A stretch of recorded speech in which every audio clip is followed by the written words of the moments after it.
હળવદ તાલુકાનું ગામ રાયસંગપુરમાં વરસાદ ચાલુ ધમધોકાર તમે જોઈ શકો છો. વરસાદ ચાલુ, રાયસંગપુરમાં વરસાદ ચાલુ જોઈ શકો છો. વરસાદ ચાલુ.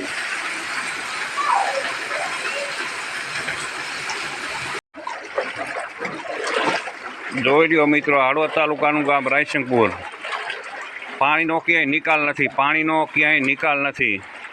તંત્ર હજી સુધી કોઈ આવ્યું નથી, નથી પ્રાંત અધિકાર આવ્યું, નથી મામલતદાર આવ્યા. અહીંયા આ રાયસંગપુરની હાલત જુઓ. આ જ્યાં અહીંયા પાણી તમે જોઈ શકો છો. ખરાબાની જગ્યામાં પણ જગ્યા રોકાણ કરી દીધેલી છે, તમે જોઈ શકો છો. જોઈ લો મિત્રો, આ પાણી રાયસંગપુરનું પાણી ગામમાં ગરવાની તૈયારીમાં છે. પાણી જોઈ શકો છો મિત્રો.